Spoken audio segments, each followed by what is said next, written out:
Hello, and welcome to the Barside podcast, the only podcast that helps you confidently combine your love of sports and maybe the consumption of some alcoholic beverages. I'm your host, Brian the Bartender, a longtime bartender and voiceover artist. We're recording live today from Leo Public House on the north side. Joining us today on our maiden voyage, the man with the plan, the only guy that had his credit card on file here at the pub, it's Mr. Dan Kingerski. Brian, love doing this. I appreciate you. Nice to see Leo in the background too. Great place. Oh, we appreciate you too. Always a good time when you're hanging out. I'll tell you that. Is there a drink in your hand yet, or is it a little too early? Oh no. There's no drinking on work days. Okay. Work nights after work. Yeah, Fair enough. You've made me a few. It's my day off, so I'm starting early. But there you go. Yeah, my good friends at the Common Heart, the local band, they did a collaboration with Grist House, so I gotta say how good this beer is. Oh, I love Grist House too. It's like the hidden gem. I mean, there's so many microbrews and so many little spots around the city now. There used to be like 5, and those were like the special ones. Now there's like 50. Yes, but Grist House really they do it right.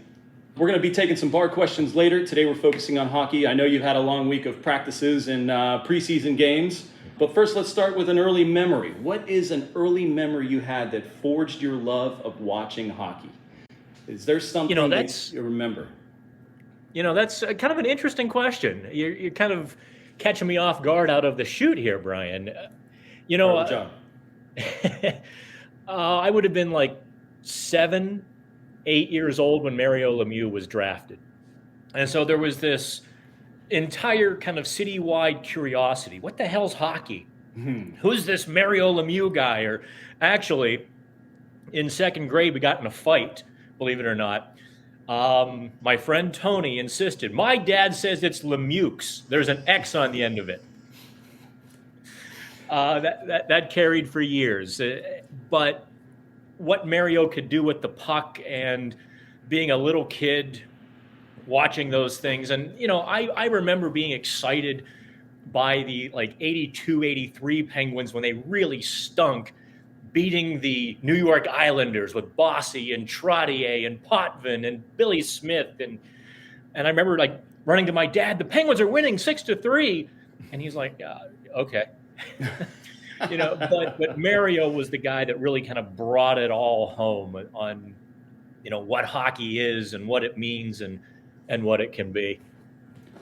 For me, it was the addition of Paul Coffey. Lemieux was great. Sure, it was a revelation to have that kind of play on your team. But when they added Coffey, I feel like that's when it got serious. They're like, oh, wait, it's not just one guy on this team anymore. It's now a full competitor. And that was a big deal, yeah, because that was the first actual NHL player they acquired. I mean, real NHL player, not, some of these secondary guys. That was a big deal. And they got Tom Barrasso in the same time period. And all of a sudden you're like, oh, so this is real hockey. This is fun. And it was about that time watching hockey with my dad growing up when he would hear the phone ring. And you could see he was visibly upset because everyone knew that was time to watch the game. So he'd go over and answer the phone, wouldn't even ask who it was, answer it and say, the game's on, and just hang up on whoever it was. It was memory I'll never forget. And I was like, oh yeah, this is pretty important. I like it. Well, let's get into it then. The Penguins are getting the band back together. Carter, Rust, Raquel, DeSmith, Malkin, even Danton Heinen, they all re-signed. Was this the plan the whole time, or did these pieces just kind of fall into place as the offseason just went on? I know Dave Molinari wrote about this, but let's hear what you have to say on it. Yeah, my better half, Dave Molinari, kind of did dive into this a little bit. I can't say it was a plan by the Penguins. The word I would use would be hope. You hope you can get the core players back, but I don't think there was an expectation that they would get there, right? I mean, look, free agency started, I think, Tuesday at noon. Monday around noon, 1 o'clock, Dave reported that Malkin was going to free agency or going to test free agency. And then 8 hours later, I think both sides probably saw Dave's story, quite frankly, and the reality really hit home. Maybe I'm giving Dave a little too much credit. He would say so. But I think the true reality hit. And I think both sides stared into the abyss and said, we want to stay together. And so it wasn't a plan, but a hope. And then with Brian Rust's discount AAV, at least, for now, and Malkin's AAV, you can afford a Ricard Raquel, who actually signed before Malkin, because they more or less said, okay, we're not going to lose this guy for Sidney Crosby and whoever our second line center is. And then I think things just began to fall into place. Even with Danton Heinen, you looked around at all of the players available and you're like, well, this guy scored 18, 19 goals for us. He was a good third line sniper, provides some offense from the bottom. So let's do it at a discount rate. How many 18 goal scorers cost $1 million? Absolutely. So when you get one, you keep it. And a lot of his goals were pretty clutch, and if I remember correctly from last season. So it's a pretty key player to keep. But yeah. Poor Evan Rodriguez, he gets left out of this whole situation. He's has to settle for signing with the defending Stanley Cup champion Colorado Avalanche. I know he's going to be in competition for that second line center. He's no Nazem Kadri, and that's going to be a lot of pressure for a guy that's highly inconsistent like he is. That's going to be a very interesting thing. I like Evan very much as a player, a really good guy to deal with, although in most of his Penguins tenure, we were actually out of the locker room, so I didn't really get a chance to have too many chats with him, off the microphone or off of Zoom, which was how most of our interviews were done. He seems to be a player who rises to the occasion. And the Penguins needed him in the first half of last season. He was fantastic. The Penguins stopped needing him in the second half. He kind of got shuffled around. He felt maybe a little bit unimportant, and his game suffered. Down the stretch, the Penguins, look into the playoffs, and in the playoffs, Rodriguez soared again. He scored, 3 goals against the Rangers. So, no, he's no Nazem Kadri. That's a stretch. But for $2 million, the Avalanche did pretty well. The one thing I'm curious about, and Brian, I don't know if we'll ever know this, right?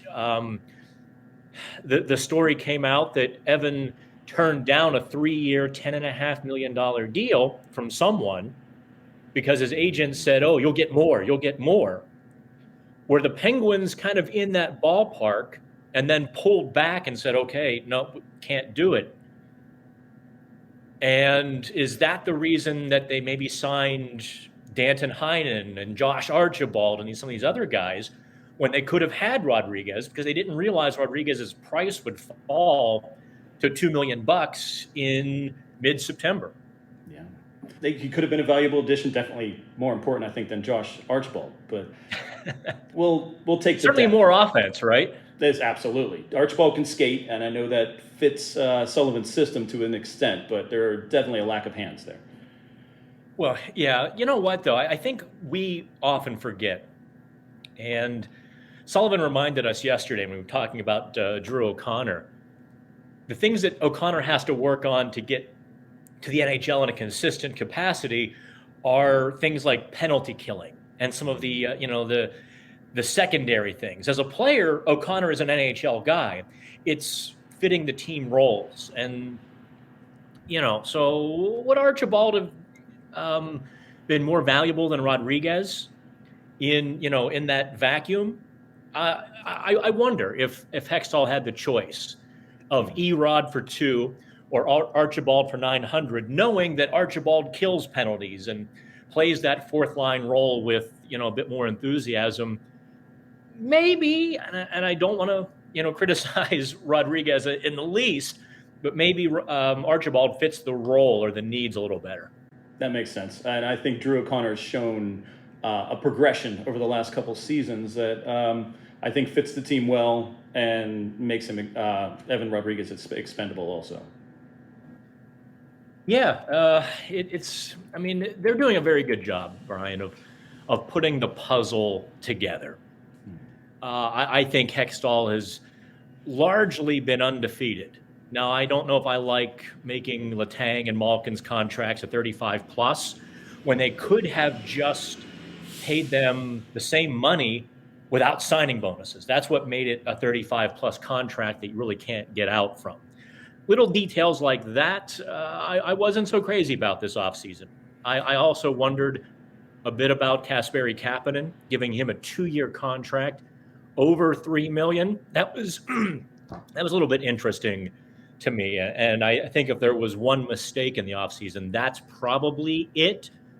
But by the same token, when you look at the puzzle as a whole, if Kapanen returns to Kasperi Kapanen form, it's a really good team. I think my biggest question mark when it comes to the offseason was Casey DeSmith. He hasn't been healthy for the playoffs in 2 straight seasons.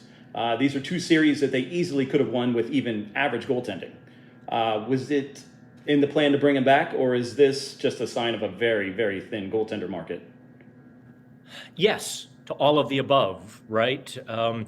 I think every general manager kind of, if you want to visualize it, kind of stretches out the chain and looks for the weak links. And then you start to replace those weak links as priorities go. The goaltending market was paper thin. I mean, teams were scratching for kind of, mediocre starting goalies. There were certainly no backups on the market in the Penguins price range. That was, kind of going to the car dealership with $8 in your pocket and bad credit. You're just not gonna get too much there. Was a trade possible? We know that some teams were kicking tires on Jason Zucker. One Metro Division team wanted a first-round pick with Zucker to make the deal, and Hextall basically said thanks, but no thanks. Mm-hmm. And there were some others. Marcus Pettersson's name obviously popped up in trade rumors, and there was some wonder if he was part of that original Jeff Petrie trade with Montreal. All of that said, you wonder if there was a backup goaltender coming back to the Penguins in some discussions, or if they kicked those tires or investigated that possibility. But obviously teams wanted a lot to accept salaries. Sorry, my voice is going here a little bit. And teams wanted a lot back to accept a salary. And then the free agent market was just, to be kind, barren. Well, let's talk about Jeff Petrie then. He definitely, at this point, is an upgrade over Mike Matheson. But there's got to be some concern over decline, negating that. He's 34 now, soon to be 35 in December. How long can we expect Petrie to outperform where Matheson was last season? I liked Mike Matheson a lot. I don't know that. I'll pick at you a little bit, Brian. You just don't make my drink too strong next time. Oh, well, I don't think we should be comparing Matheson and Petrie directly, because one's a left sider, one's a right sider. I think the appropriate conversation is comparing Jeff Petrie to John Marino, in which case, and I have to be careful. I have offended, when talking about this in the past, I've offended some folks near the organization when I say it's a huge upgrade. I mean, Jeff Petrie is, one of the best in the league as number 2, number 3 defenseman. And that's no knock on John Marino. It's just how good Jeff Petrie is. So when you pair him with Marcus Pettersson, I think the second pairing, as an entity, goes much higher than it was with Marino and Matheson.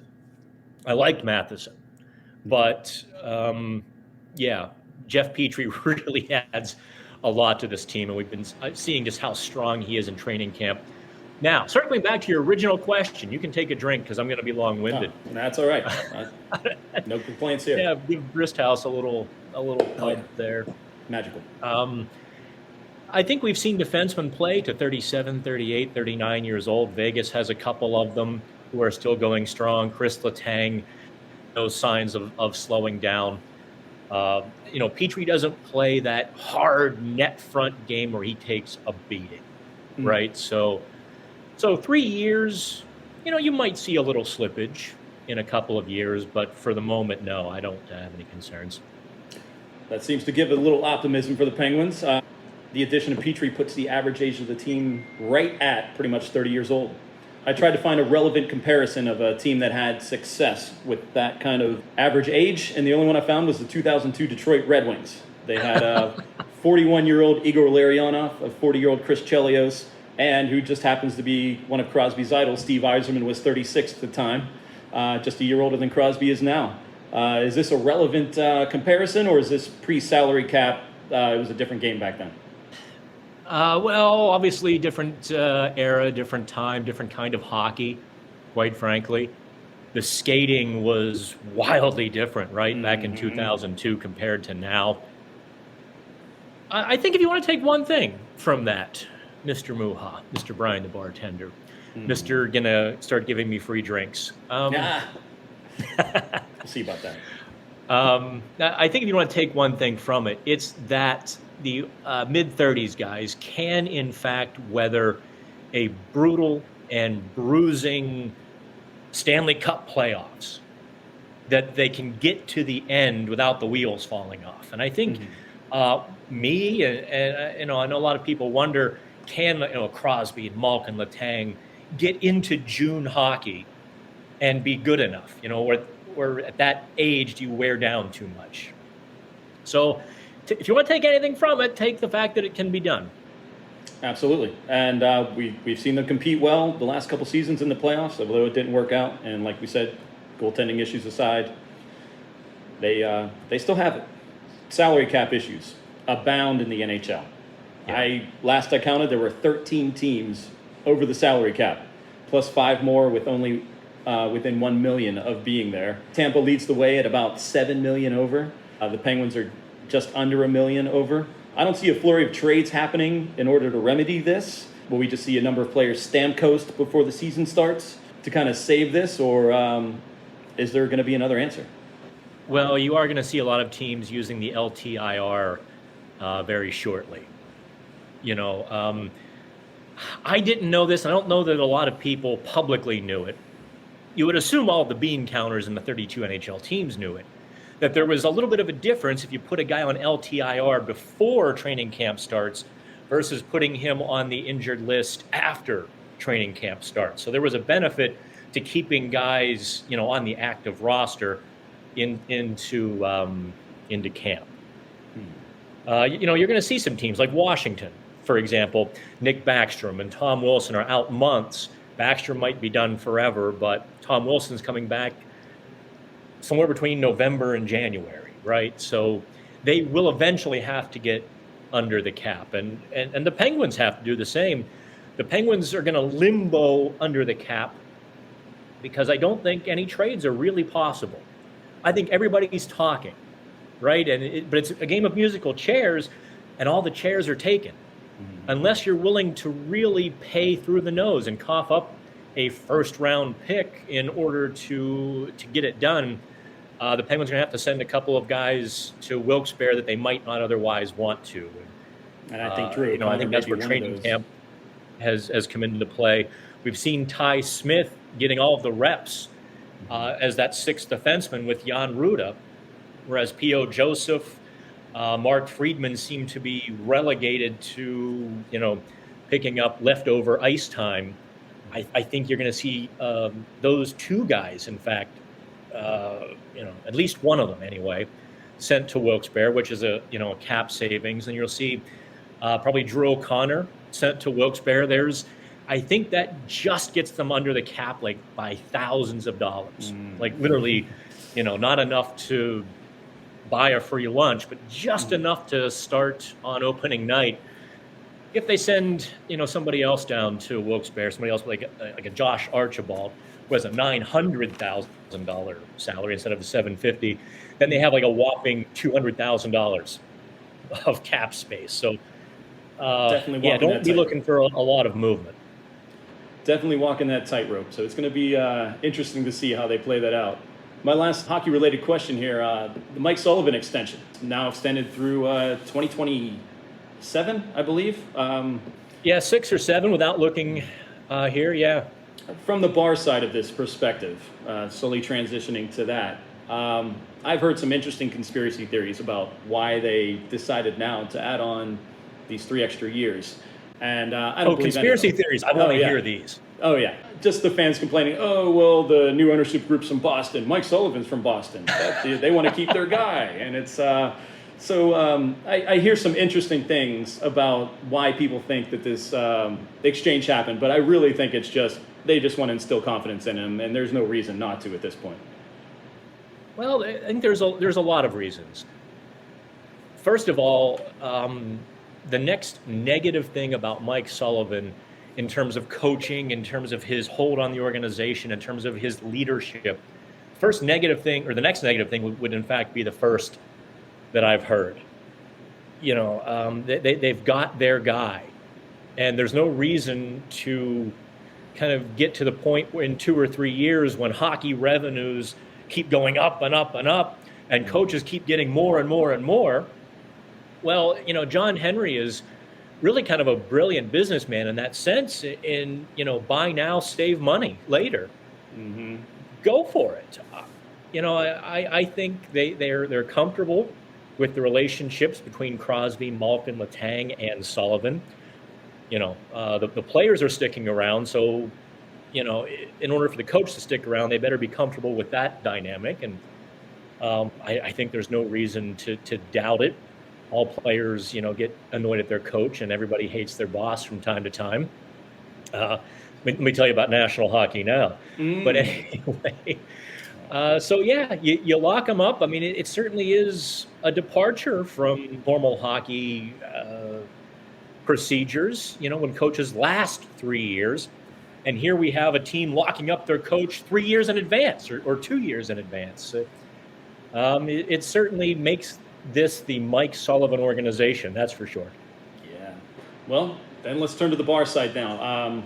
I asked the Barside. So I asked a few people to submit some questions, bar related. We're gonna have some fun with this. If you don't mind sticking around and helping me out answer a few of these.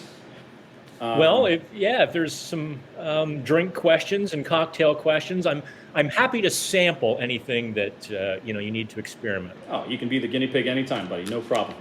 So first off, Ryan asks, what is the dumbest argument that you've seen devolve into a full-on bar fight? Now, Dan, have you been involved in a bar fight or seen anything major happen in your bar days? I was watching the 2010 Super Bowl when the Steelers played the Packers. That was 10, right? Yes. Yeah, I think so. Rashard Mendenhall fumbled. And whenever Steelers-Packers Super Bowl, and some guy was cut off, and he got pretty upset. And he actually raised his fist to the bartender and went to punch her. I may have interceded, and I may have put him in a full Nelson and twisted to the ground before the bouncers got there and had their fun. And they explained to me they enjoy their job very much. Don't do that again. That's as close as I've come to a bar fight. That's pretty commendable on your part. Me as a bartender, I appreciate that, and I'm sure that bartender highly appreciate that. So good on you. But I'm going to tell a story. I protect my people. Thanks. Tell a story about the numerous soccer matches I've shown throughout the years, and the one happened to be, I think, an England World Cup match, and the one patron was from England, and the other one was from Scotland, both rooting for the same team. But somehow this conversation, both rooting for the same team, devolved into them almost coming to blows. So the one manager stepped forward, master of verbal judo. This is the kind of guy that could walk up to you, put his arm around you and say, hey, why don't we go for a walk? And the next thing you know, this patron who was troubled is now outside, and he doesn't even realize how he got there. We knew these regulars as well, so he kind of walked them outside, eventually took them down to the dive bar, which is just a few doors down, and somehow managed to get their credit card so that they could bring them back and I could swipe them. I don't know how long it took him to let themselves wear each other out or whatever, but it was definitely an argument that I did not see coming to that. I managed to swipe their cards, give them their credit card receipts, and that was the last I heard of it. That's that's pretty impressive, quite frankly. I mean, I know you soccer people. I know it can get a little more intense even than Canadians and Leafs fans going back and forth. The Man U and Liverpool and all of that. So that was pretty impressive to just walk them out, get the card, getting the cards. I That's wish the I had impressive that part. talent. Yeah, I would not have handled that so calmly. So I was thankful he was there, and it worked out well. The next question Nice. comes from Uncle Pittsburgh, and he's asking, is Uncle it gauche? Pittsburgh. Uncle Pittsburgh, longtime regular. Is it gauche to top a Bloody Mary with a Jim's hot dog? Jim's being a famous hot dog stop in West Mifflin, Pleasant Hills area. Pretty famous for what they do. I'll let you go first on that. Good Lord, that sounds awful. Man, I like a spicy Bloody Mary. Put a Slim Jim in it. But a hot dog? Good. I think you're combining two great things there and not getting your full money's worth. Eat the hot dog. What do you? Right. Don't put it in the Bloody Mary. If you're going to do this, it better be a extremely subpar Bloody Mary and a not so good hot dog. Because if you're using a good hot dog like a Jim's and you're putting it into a good Bloody Mary, you have your priorities backwards. I think if your Bloody Mary is good enough, you don't need much of a garnish at all. So, yeah, I definitely think that's a sin. Yeah, it just sounds awful. Jamie asks, how do you know when it's time to cut someone off, and how do you do it? And this is really funny coming from our friend Jamie, and she's asking me this for a specific reason, and it's because of the way I had done this to her one day. Oh, you cut her off. Yeah, and I meant it in the most lovingly way possible. Longtime friend, good person, but sometimes she just needs a little direction.